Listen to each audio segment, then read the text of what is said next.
구독을 클릭하고 알림벨을 누르세요.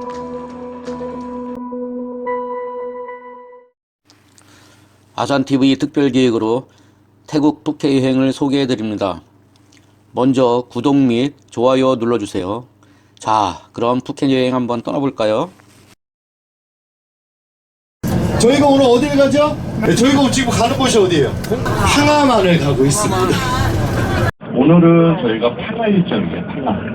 이 팡아는 한국말로 해석을 해드리면 팡이 부러지다예요. 아가 코끼리 팡아. 코끼리가 걸어가다가 넘어져서 팡아가 부러져서 팡아라고 졌다는 그런 전설도 있고, 또 우리나라는 지도에다가 호랑이를 꾸겨놓잖아요. 근데 여기는 코끼리를 넣습니다. 근데 그 팡아 지역에서 팡아 한쪽이 딸려 있어요. 그래서 팡아라고 졌다는 소리도 있는데, 이 팡아 같은 경우는 지금 주민 대부분이 무슬림이에요. 이 팡아만, 저희가 오늘 가는 이 팡아만은 바다 위에 300만 평을 국립공원으로 1981년도에 지정을 해놓은 곳입니다.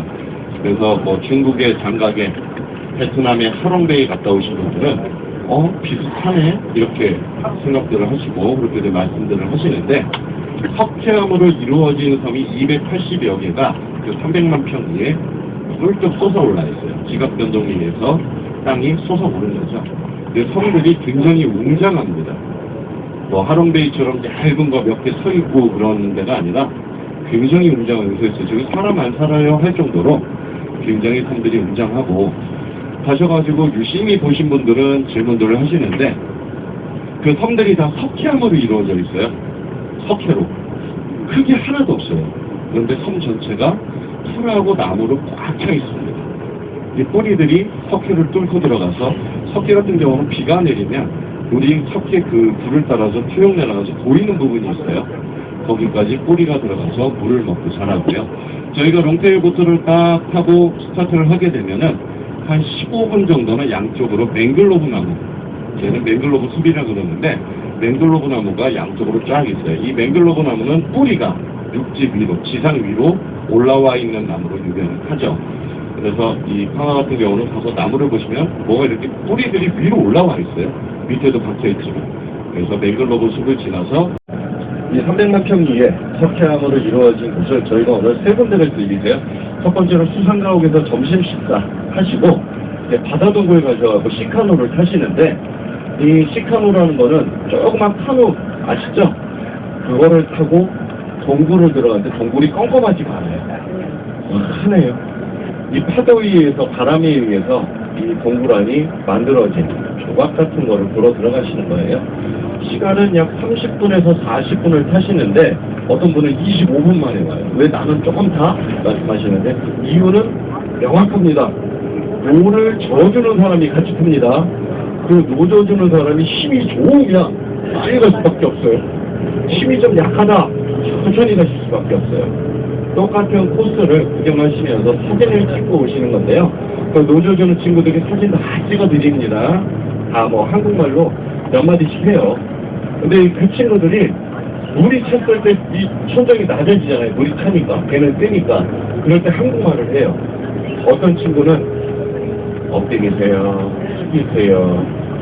어떤 친구는 대가리 파고 엎드려, 수구리, 자빠져, 별의별 사투리가 다 나옵니다.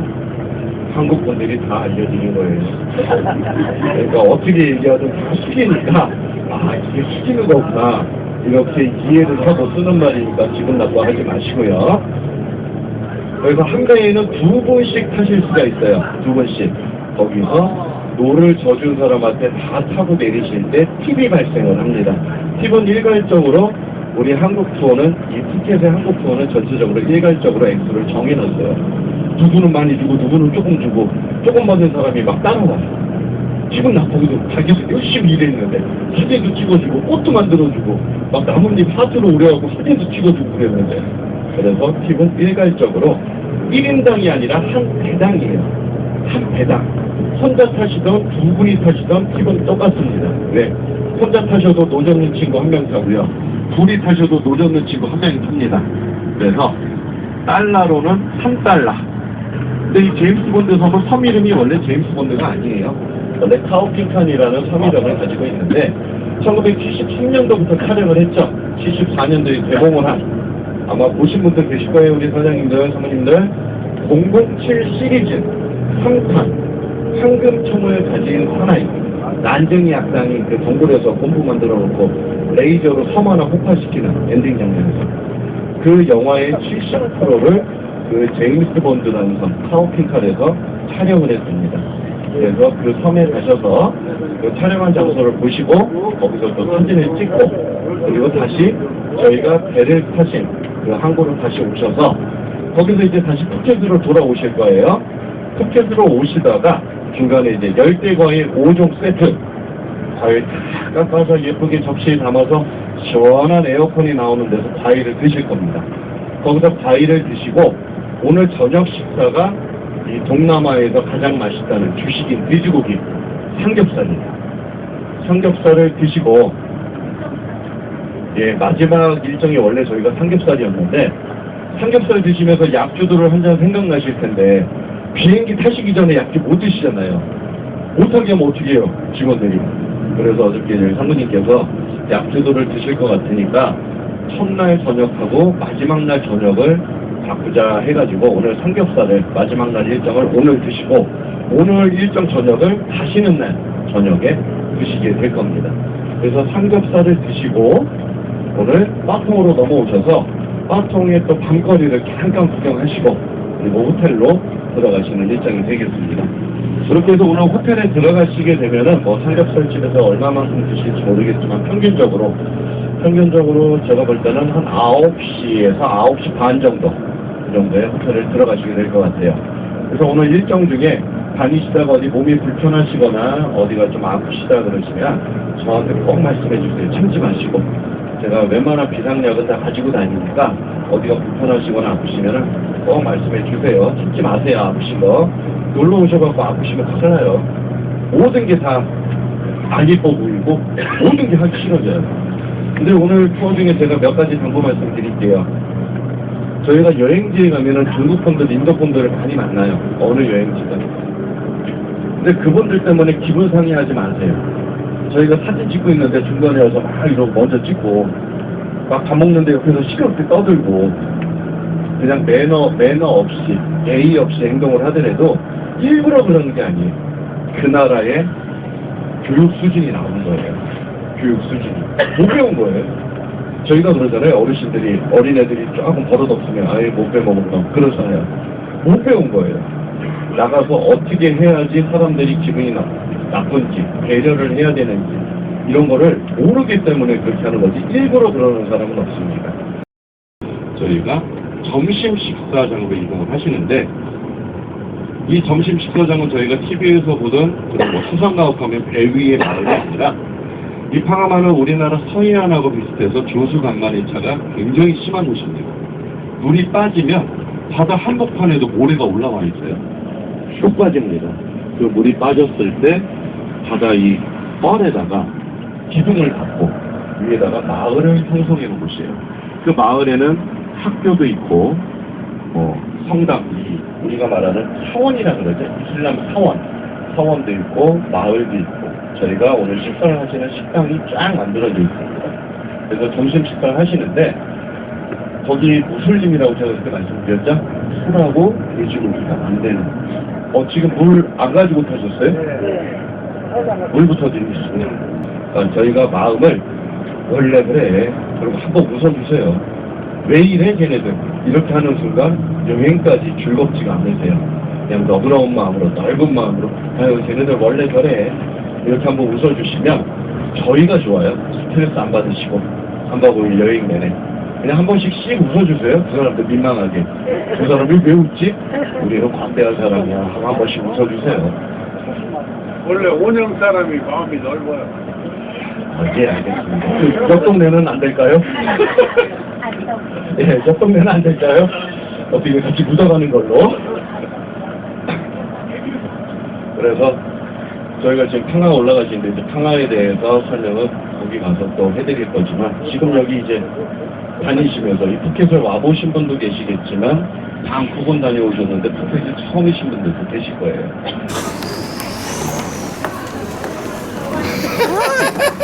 좋네.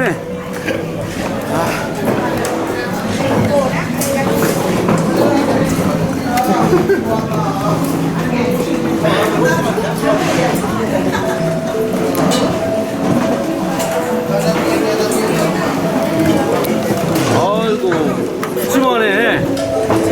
푸짐해.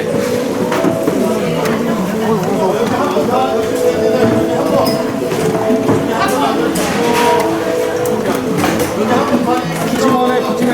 나 여기 앉아야지. 아니요, 요새는 이쁘게 앉아야지. 한명 자, 여기 푸켓은 한국으로 따지면 제주도라고 생각하시면 돼요. 이 태국의 최고 남단에 있는 섬이라고 말씀을 드릴 수가 있어요. 이 밑으로 가면 피피라는 데가 있어요. 피피는 한국으로 따지면 마라도라고 생각하시면 돼요. 제주도 밑에. 그래서 이 푸켓 같은 경우는 제주도의 3분의 2 정도 크기예요. 하늘에서 보면은 뭐 타원형 뭐 이렇게 달걀 모양이라 그러는데 섬이 삐쭉삐쭉삐쭉삐쭉하게 생겼어요. 우리가 결안을 던져서 깨뜨렸을 때 결안이 퍼지는 이렇게 좀 삐뚤삐뚤하게 생겼는데 제주도의 3분의 2밖에 안 되는데요. 도로가 우리나라는 도로가 잘 돼 있어요. 근데 여기는 뺑뺑 돌아요. 터널도 못 돌고요. 그냥 도로를 뺑 돌려서 해놨기 때문에 공항에서 저희 호텔까지 23km밖에 안 되는데 어저께 차가 안 밀려서 그나마 35분 만에 오셨는데 지금 이 시간에 저희가 공항을 지나서 이제 태국 본토로 넘어가는데 공항까지 1시간 정도 걸리실 거예요. 공항을 지나게 되면 이제 차가 좀 덜 밀릴 건데요.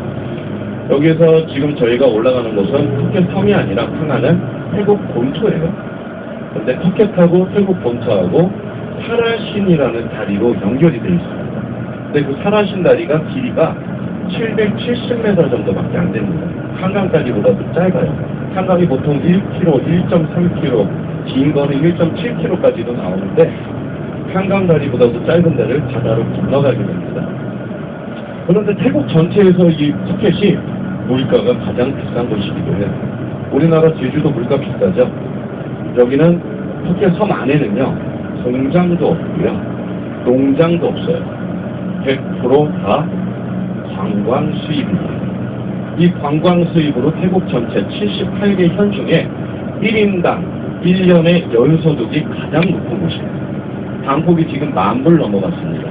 근데 이 푸켓이 11,000불 가까이 돼요.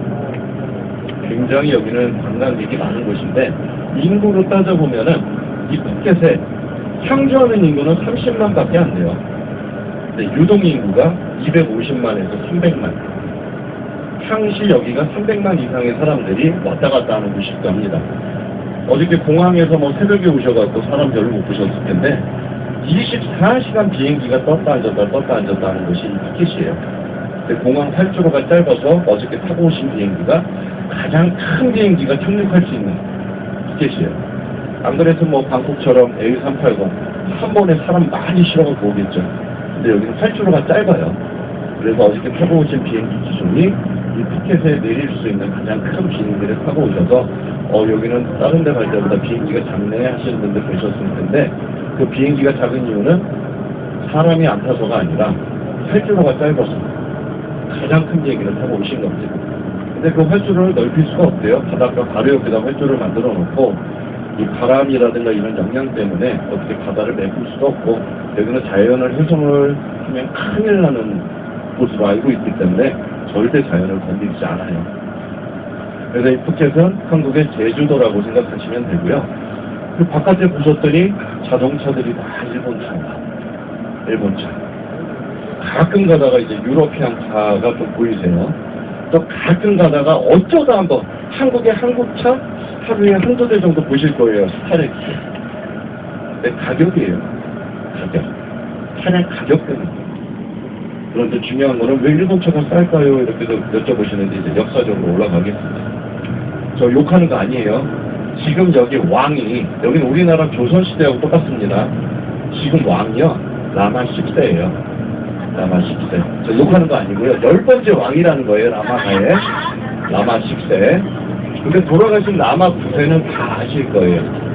라마 9세는 전 세계적으로 너무너무 유명하죠. 기네스북에도 2가지가 올라가 있어요. 라마 9세 같은 경우는. 1927년생인데요, 돌아가신 분이.